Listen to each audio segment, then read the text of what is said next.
Hello, you wonderful people, and welcome to another episode of Crime Centric. This being a show where I talk about crime dramas that I watch. For today's episode, I'm going to talk about the latest episode of Dare Me. A lot of really interesting things went down in this episode, so let's break it down.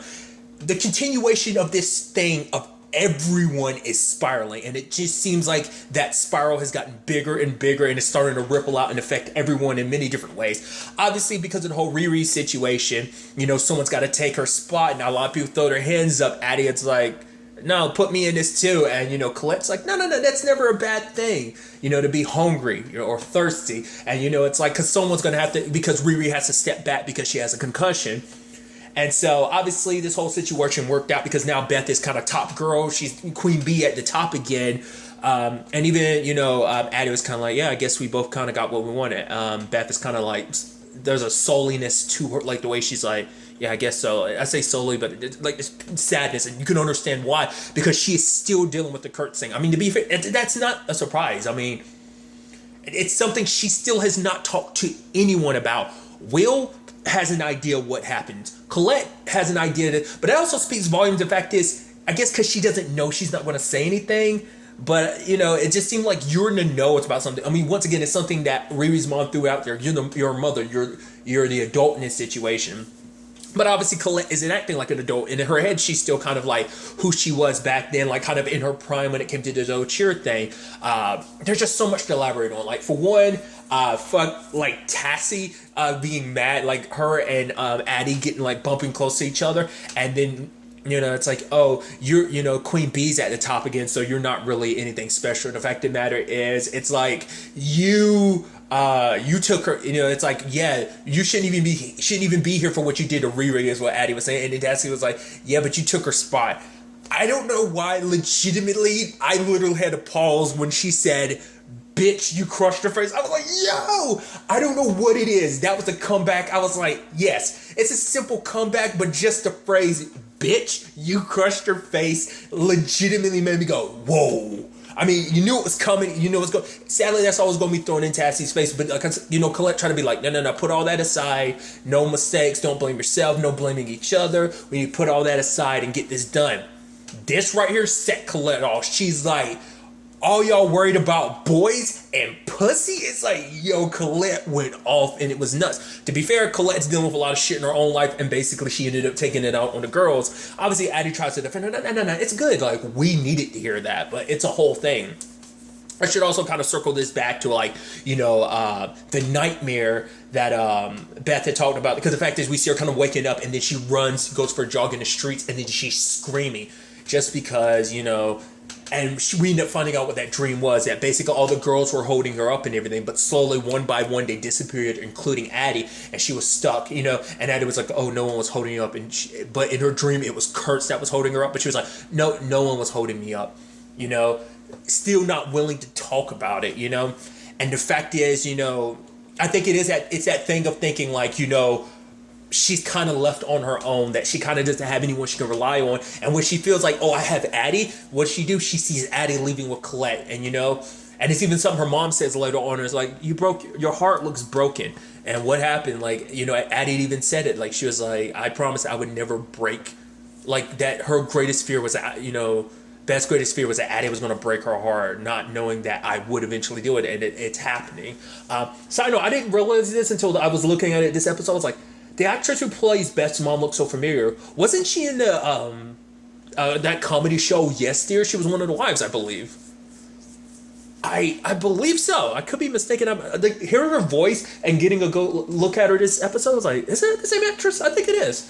It was a sitcom from like a couple years ago. It was like early-ish to mid 2000s. It was just circulating in my head. I was like, huh. But nevertheless.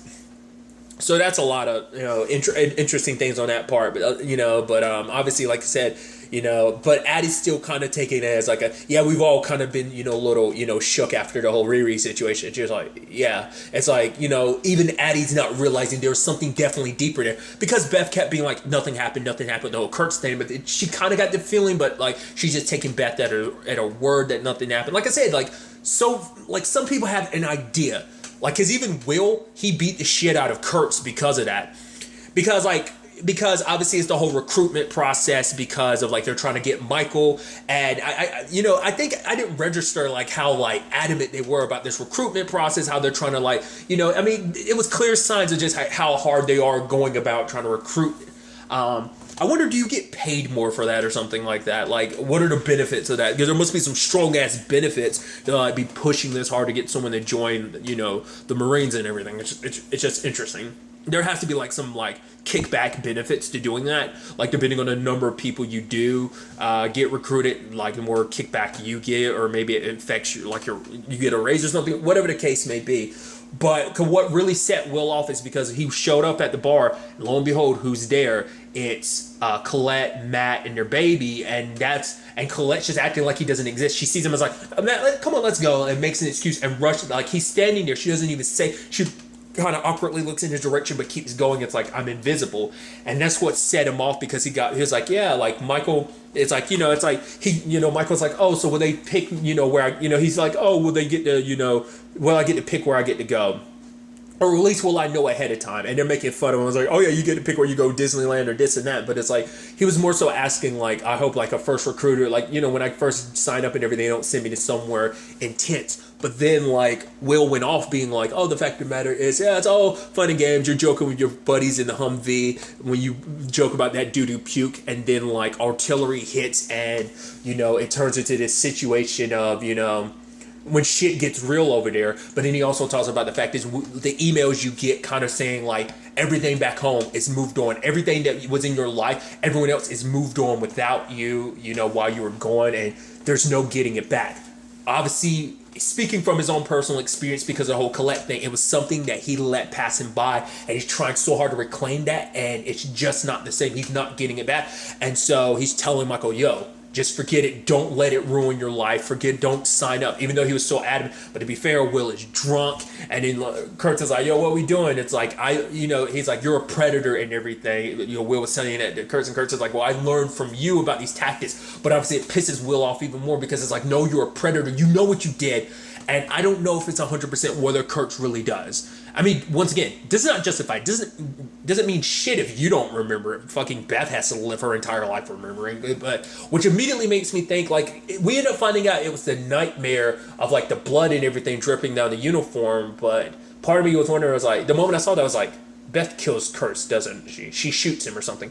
Potentially, maybe, it could go down different routes. But, like, obviously we've seen bits and pieces of, like, the blood and everything everywhere. And it's, like, in the carpet and stuff. And I'm like, Beth must end up killing Kurtz. She must, like, because it was even something Colette was like, all the stuff that you're dealing with, fix it. So she doesn't do anything this episode, but I think like that might be Beth's way of kind of fixing it, kind of getting revenge. Like I said, I'm just throwing that out there now, but that's what kind of resonates in my head. But nevertheless, but the fact of the matter is, the other like recruiter dude, Marine dude, ends up breaking them up. We do hear a little bit about the whole Will situation, because obviously they're trying to keep Michael from being freaked out. It's like, no. I mean, Will, the fact of the matter is he's got his own stuff to deal with, something about his wife. And then Kurtz was like, yo, stop. Yeah, that's not our business to tell. But then he kind of throws it back out there again, Kurtz kind of throws at it. It's like, yeah, like Sarge is dealing with some stuff of his own, kind of, shouldn't be too concerned about what, but, the other dude was like, yo, kind of, so I don't know what to make of that. It's like at first you were telling him to hush about Will's situation, but then you were kind of getting invested, being like, yo, so what is Will's situation? He'd be like, never mind, forget it. Like, that ain't your place to know, I'm kind of trying to remind Kurtz what position he's like, that's not your business, Lieutenant, trying to be like, yo, stay out the Sergeant's business like that too, because he was trying to like tell Michael a story to kind of make it easier to kind of reel him back in, to be like, yeah, the reason why Sarge kind of went off like that was because the fact is, Will's been through some, that's what it was. But that's, and there's also that line from Addie's mom that I was going to, and I think this is actually kind of a sad thing where like Addie's mom was like, oh my God, look at you got Riri's position. I mean, granted, it's a sad thing about Riri, and Addie was like, kind of have to pull back her smile. Yeah, it's a sad situation, but somebody had to do it. Why not me? But also, she was looking at the recruiters and everything. It's like, oh, they're just recruiters. Michael's hanging around. Oh, they're kind of like friends and stuff. But then her mom was like, yeah, but they're adults. All I'm saying is that they must want something. And Addie's kind of like, yeah, but maybe they just are friends. Maybe they can be friends without wanting anything. I think that was her correlating her relationship with Colette, being like, we're friends and everything, and they're not being anything. But I mean, to be fair, the relationship's kind of a give and take situation. This episode solidifies it even more. Because like I said, every episode, they kind of bring out more stuff to be like, because I've thrown this out there since the beginning, like, Addie's situation with Colette, like, I was like, I always kept stating, like, is it, like, just, like, admiration, borderline obsession, or do you actually have a thing for Colette? And I think it's straight up she has a thing for Colette. Episodes have kind of hinted at the time she spent with Will, and Colette hints at it. Like, there's just been signs. But the moment Colette touched her hand and she was like, touching her knee and everything, she was like, you should never be ashamed of going after what you want. And then Addie's kind of touching her fingers a little bit. It's like, yeah, and you are what she wants. And it kind of retroactively makes me think of, like, you think like, there's that whole situation with her and Beth, and that's what makes me think, like, Addie doesn't realize that her and Beth aren't just friends. Like, it's a little more than that. Like, Addie's kind of a little bit of, like, Beth's everything. Like, she has a shitty family situation. The person she's always been closest to, like, Addie's kind of her world, her everything. Like, because I was a teenager at that time, and I've talked about it, that was one of the biggest mistakes of my life when it came to a relationship. I made a girlfriend my everything. She became my world, and when you don't have that world around you, your life starts crashing down. Like, legit, I'm talking from my own personal experience. So when I look at the way Beth feels about Addie, I think back to that girlfriend I had when I was in high school. One of the girlfriends I had in high school, where that particular girlfriend, like, was a lesson I had to learn the hard way of, like, not making someone your entire thing, like, not putting all your eggs in one basket, in a sense of making someone all of your happiness, especially at the age when you're young, hormonal, and just like you're emotionally immature. You're all over the place, especially with what she's going through. She needed a foundation, and that literal foundation was taken from her and replaced with Kurt's as the foundation. But obviously, once again, that original foundation included Addie. Like, she was right there at the top of the pyramid, showing how important she is in the grand scheme of things. But I'm like, so it is definitely, because obviously when they were kind of like rubbing each other down, and everything, it was like, you think, like, all right, it's just a team thing, but at the same time, I'm like, it seems like it's more. There's something there. I just don't think Addie realizes how Beth feels about her. Obviously, Colette doesn't realize how Addie feels about her. But what I was saying is, in retrospect, when she had Kurtz go down on her, Beth did, it was kind of like, I was kind of wondering about that. And then, like, in the first episode, like, Addie had that dude who likes her kind of do the same thing. So part of me thinks, like, probably don't like dudes. I mean, sexuality can be very fluid, so it's like, I mean, as soon as to say it can be one or the other, or it could be both, in both of their situations, that they like both, but that's why I think in retrospect, it could just be like they don't like penises, or maybe just don't like dudes, like I said, or maybe they like both dudes and so that's the whole situation. I'm like, does that retroactively kind of, like, I mean, to be fair, they're young, they're figuring themselves out, so it could be either or, so that's what just kind of retroactively kind of, like, implements in my head of, like, that's what that potentially could mean. So, but regardless, it's an interesting situation, and, obviously, there was even that moment she walked in on her, like, Colette showering, and she stood there for a second, and she was like, oh, I shouldn't be staring at Coach like that, but I'm like, oh yeah, like I said, there's always been hits to it. Like, this episode just kind of, like, I was already probably like, 75? This pushed me up to at least 95, this episode. So I'm like, yeah, it's definitely like that between them. But the fact of the matter is, Will shows up and he's drunk. And I like that, like, interaction between him and Colette, because for him, it's like, especially when he was talking to Addie, he's like, I'm sorry I ruined your afternoon. For him, he's like, the fact is, she made this seem like it was nothing. Like, this was a life she was willing to just leave it all behind. But he saw her with Matt. He saw her with the baby, and it made it real. Like, no, this is your life. Like, this is something you care about. You pretend like it's an issue or something, like I'm important and stuff like that. But this life is important to you, too. It's more important to you because, like, I apparently don't know a thing about you. Because Will is holding on to the girl he remembered back in high school, the girl he left behind. It's like for him, time froze, and, she ended up moving. He came back, she moved on, she has a family and everything. But it's like, oh, you need me. The fact of the matter is, like, this life, it's kind of bullshit, and you want to be with me. But for him, it's like, what am I to you? Do I even exist to you? The fact is, you don't even tell me something about you. It's like, but that's all I am. Because sadly, that's what Will is. He's a fuck buddy. He's an escape for Colette, and he's kind of recognizing that, and obviously they kind of flow in emotions of banging, and Addie watches it, and I was like, that's probably going to make you feel a certain way because of the way you feel about Colette and everything. So, but even after it was all said and done, she's like, I just need you to leave. So it's like she banged it out and then she's telling you bounce. And it's just like, kind of makes you feel legitimately like all you are is a dildo to her. And that's sad. Because I think for her, Will is a reminder of like, kind of like recapturing her youth. It's almost like basically she's kind of going through like, I mean, a midlife crisis, I'd say, because she hasn't really reached her midlife, so she's like at her midlife crisis, just because it's that thing of like, once again, in her head, she's still trapped in her glory days, especially because of this job and everything. It's just that thing of like, yeah, life happened, you have responsibilities, you have to be perfect. She already had all this argument and everything, and I think that's what's kind of trailing her back. That's why she's going back to Will, because it's a reminder of simpler times. And at least for a little bit, she gets to walk away from like having to be a mom, to be a wife, and just gets to have fun, what feels good. But obviously that's starting to interfere with her life and cause complications, because no matter what, even though she wants that escape, this is still her life. It's that thing of like, she wants to, what is the phrase? I'm always butchering it. She wants her cake and eat it too. Like, you get what I'm saying? She wants everything. And what do they most often say when you want everything? You try going for everything, you might walk away losing everything in the process, So that's the whole situation, that she kind of finds herself in. And it's a very complicated thing, especially because she's supposed to be at dinner with Matt, because Matt's having to sit down with Beth's dad as well as Riri's mom about fixing the situation. And obviously Riri's talking mad shit like, oh, why would I go to regionals to check them out? My daughter's got a concussion and everything. But I appreciate Matt stepping up to be, the fact is like, we should all be grateful for her, because you don't know what she's going through, like how much work she put in, how much sacrifice she makes to get, because has any other coach got your girls, this team, to the regionals? No, but because my wife put her blood, sweat, and tears into this, you're at this position. Basically show her some goddamn respect, which I'm like, I applaud Matt. It's like, yo, it's a complicated thing, because you're like, oh, but I think it's also hinting, the fact is that Matt knows. Because the moment he was like, we all need to, appreciate her more. And he kind of goes, I got to go. Because I think he has picked up on the hints that, like, she probably is having an affair. I think he's definitely picked up the hints. And I think that's what that's all about. So, we'll see.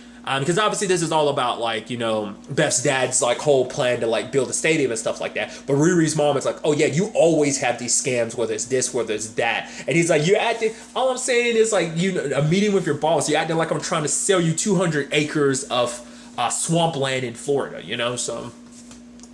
And then Ryan comes back home, lo and behold, who's there? Addie. And he ends up paying Addie, because he's like, yeah, Colette usually handles this situation. It's like, obviously Addie's not the legit babysitter. Obviously we know that Addie's like, oh yeah, like the babysitter to watch over Madison while she bangs it out with Will. But the fact of the matter is like, it's still that awkward situation of like, oh, you're kind of being paid, even though it's not legitimately a job, you're kind of doing your coach a favor. But kind of circling back to the fact is that her mom has said, she's an adult, there's not like a friend thing there, it's because they want something. And it probably made Addie think like, no, coach isn't like that. But it's like, oh, and even Will has said like, oh, is she trying to like, what does she want from you? Like, it's kind of what he was implying, like, oh, like, she's kind of using me, so what's she kind of using you for?